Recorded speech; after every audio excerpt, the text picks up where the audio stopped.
This is Margaret Lee, Special People and Places. I'm in Dora, Alabama today at Tim Hollis Museum. With me, Mr. Tim Hollis. Good to see you again. Tim, what was going on today? Well, we were doing a fundraiser. And I just want to thank Mr. Hollis for opening up his museum for our fundraiser. We had an awesome crowd. We had vendors. We had a great turnout. And everybody they were just in awe about all of the collectibles in the museum. It is truly amazing, isn't it? Thank you. Tim, I tell you, I just don't know how you can maintain all of this by yourself, but you do it. And tell people how they can reach you if they want to have a fundraiser here. That's so generous of you. Well, I've always wanted to use the museum for fundraisers. I'm thinking in terms of like school bands, cheerleader groups, maybe church youth groups. If they're looking for something that's easier than selling donuts or washing cars, all they have to do is make arrangements with me, and I'll let them use the museum and charge whatever they want to and keep the profits, or keep all the money. But they can just get in touch with me. The best way is by email. And my email address, which is probably going to be somewhere across our stomachs at about this point, is hollis1963@aol.com. And if they'll just contact me, we'll make some sort of arrangements. Tim, that's so generous, and it's such a great idea because it's not your usual thing coming by, like you said, donuts. That's right. They can come and see the museum. It's incredible. Yes. Let's show one of your T-shirts here. Oh, okay. We had these printed for the event, specially printed to advertise the Hollis Museum too. And those that helped, it says, "And I helped save animals, one paw at a time, with ACT Models." And that is your business. Right. That's the agency, and we do shows for fundraisers. And Mr. Hollis so graciously said, "Why don't we do one at the museum instead of a fashion show?" And I'm like, that would be awesome. Oh, and you said it worked out beautiful. It was great. I mean, there was something for all ages, the young and the old, and everybody they were just blown away by everything that's in the museum. It is, and of course we'll show everybody a glimpse of it too, but we want them to come back and enjoy it some other time too. Tim, that is such a great idea for a fundraiser. People get to go through the museum, and we'll give them a glimpse of just what's going on here. Right. This is actually the first time that we've tried it. Other groups that I've mentioned it to, I guess they didn't understand what it was all about, or some people just can't think outside the box, So hopefully the success will get some other people interested in doing that. Well, I think it's a fabulous idea, and then you will allow us to show a lot of it so they'll know what's here. Certainly. And like anything else, you can't fully appreciate it until you see it in person. That's right. Seeing photos doesn't quite get the idea across either until you've seen it live in 3D, as you might say. Perfect way to put it. Right. Oh, Tim, that's wonderful. And what else do you have with your ACT models? Now, you said you do fashion shows and that kind of thing? Yes, we usually do 2 fundraisers a year, and this one was to help buy supplies for the people that do animal rescues and the shelters. Okay, and now they can still buy these T-shirts, can they not? Yes, they can. They're $10, $12, and $15, and we have up to size 2 extra large. Okay, all right, and so that website, you already gave that, and give it again. The email is actwwba@yahoo.com. All right, so we hope people just get in touch with you. Tim, this museum is spectacular. We have videotaped it a couple times before, and we'll show everybody that. What is your favorite part? Do you have a favorite part of the museum? No, not really. I could tell you the thing that I paid more for than anything else, which would be that which you've covered before, the moose from Pizitz's Enchanted Forest. That is the thing that cost more than anything else except the building itself. But other than that, everything else pretty much evens out.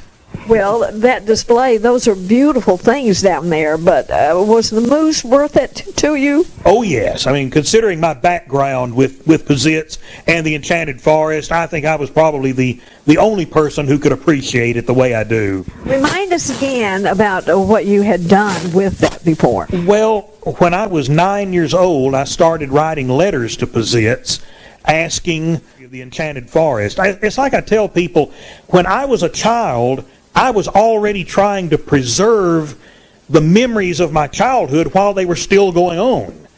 And anyway, the fellow who was the display director at Pizitz, Jim Luker, he answered my letter from this 9-year-old kid with all these questions, and he and I kept up a correspondence until he died last year.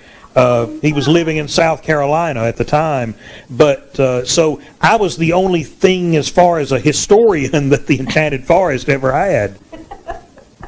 Well, I think you kind of got that from your mother because she saved everything. She certainly did, yes. In fact, right behind you, you'll see the typewriter that I learned how to type on, and the piece of paper in it is the first piece of paper I ever typed that she saved and wrote the date on it a couple of weeks before I turned 5 years old. So she was incredible. She apparently thought it was going to lead to something.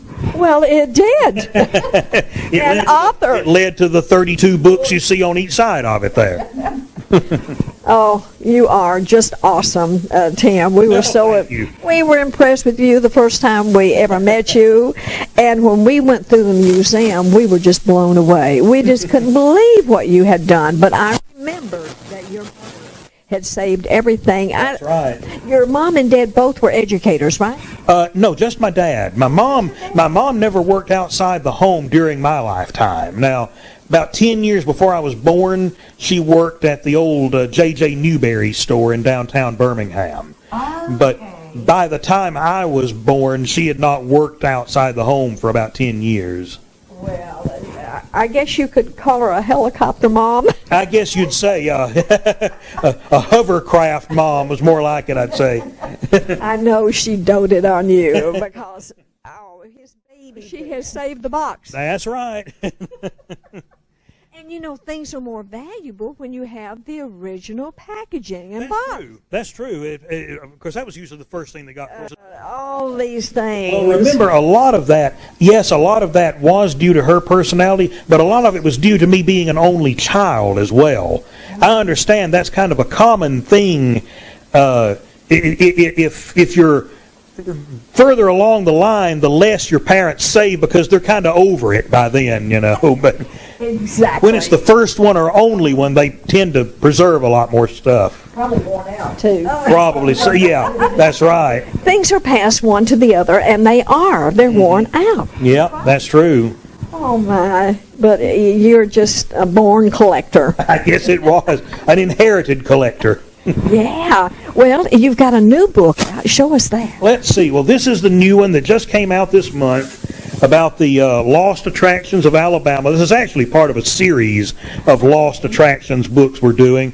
But this one is about all of the tourist attractions in Alabama that you can't see anymore, whether they were amusement parks or motels or restaurants. People may not even recognize this one on the front cover.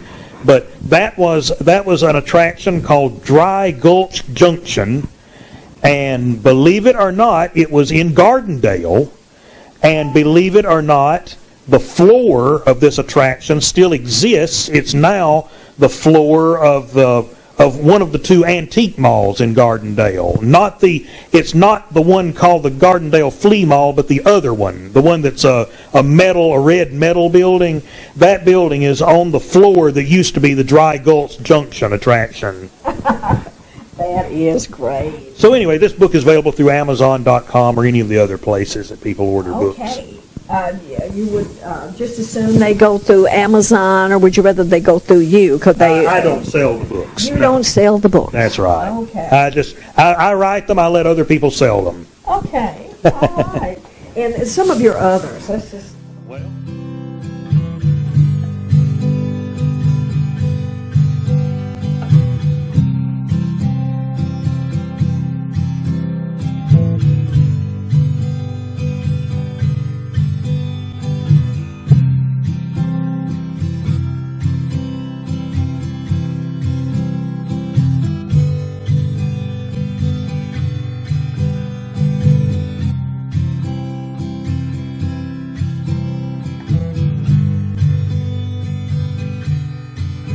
Didn't you say you were in this latest book?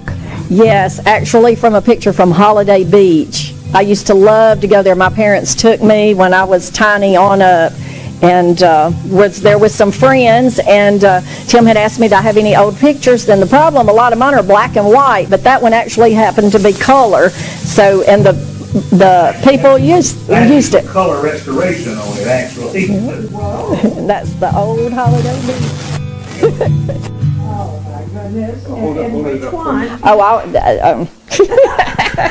Point her out, Tim. Without looking at the caption, I'm not sure. Well, that's right. I didn't identify the people in the photo, so I don't know which one is her. You'll have to buy the book to see. That's right. And those people that know you will recognize you. Oh, yeah. Just the cover. And God love her, that's my mother and grandmother on there too. Both of them are deceased, yeah. We got time to go through all 32 of them. Oh, no, but no. I'm in another one for my son. I have no idea. The mini golf one there. Yeah. Maybe we all just ought to hold up some of them and just as Tim, when you go to, did you say Amazon? Mm-hmm. When you go to Amazon and pull up the author, will all these books come up? Anything I've written should come up, and who knows, there may even be another Tim Hollis out there that may come up. I think it's pretty easy to identify which books are mine. Okay, just a wealth of information on, let's see, this is the mini book of mini golf, and this picture right here, I'm actually on this one too. Everybody remembers the giant monkey from Panama City Beach. I think everybody sat in the monkey's hand and had their picture made. I've got several pictures where I'm tiny and here I'm grown in it, but everybody had to go sit on that monkey's lap in that. Oh, that's a great story, and what a great thing to have. Your books are just a wealth of information. Well, that's what I try to make them.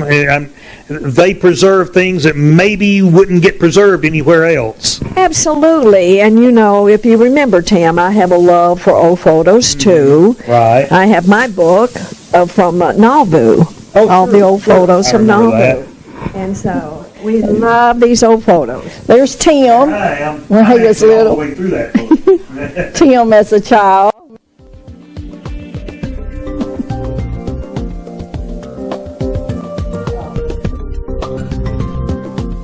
I'm sure on one of his family vacations.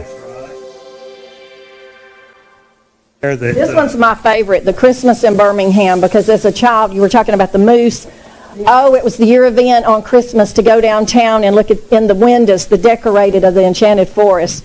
And seeing the moose in Mr. Hollis's museum just brought back so many wonderful memories. That was the thing to do when you were a child back in the day, to go downtown for that. Oh, we've heard those stories from everybody. My own little daughter-in-law grew up just outside Birmingham, and that's what she said. Christmas time, that's what the kids love. That's what they remember. So, Tam, you have captured all these things for everybody, and I know everybody is so grateful. It's been a labor of love. Every one of these books. This was actually this was the Christmas tree that so that's our original tree, most of the original lights and the original ornaments on it. So, but of course all of this stays here. This stays here all the time. No, that's more of a 90s type thing where they made the little characters trimming the tree. There's a Looney Tunes version of it over in the other corner over there. I don't think I've ever seen this one, though, and a lot of people have not seen that. It probably was not sold for too many years. A lot of times they would make things like About what year was that? I honestly can't remember, but I want to say around 1994, somewhere around in there. I don't recall seeing that. The character that used to be on the Great Gildersleeve radio program always said, "Well, now I wouldn't say that."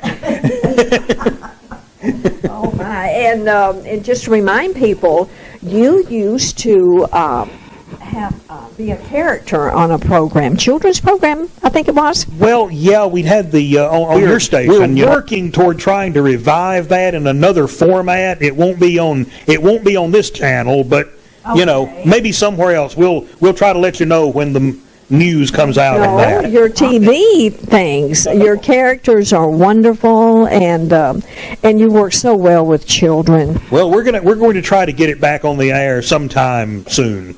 Good. You need to be. But these books, people just really need to order all these books. I have a few, but It wouldn't hurt my feelings if they go to Amazon and order 1 or 3 copies of each one. What I like, I have probably most every book that he's written, but the fact that he'll personally autograph it, and that makes wonderful gifts for people. Plus, to have yourself, you know, like, oh, it's autographed, you know. Oh, absolutely. And you have several autographing I was going signings to say, coming. if people will follow me on Facebook, I've actually got book signings practically every weekend between now and July. So that's really the only way to keep up with them, is just to, they can find me on Facebook and friend me on there, and then they'll see the announcements when I post them each week. Okay, so about every weekend you're out autographing your At least books. for the next, for May and June I will be. Okay, that's a wonderful idea. Make great gifts. And anyone growing up in the area would appreciate them so much. I hope so. Wonderful. Uncle Fuzzy. And so Cliff and I would do routines with Uncle Fuzzy where I would come on, and Uncle Fuzzy was almost a Yosemite Sam type character, but he would come on and say, you know, well, howdy there, nephew. I want to tell you about old Uncle Anthracite. And Cliff would say, Uncle Anthracite? I've never heard of him. Yeah, he was a fellow that invented fireproof coal.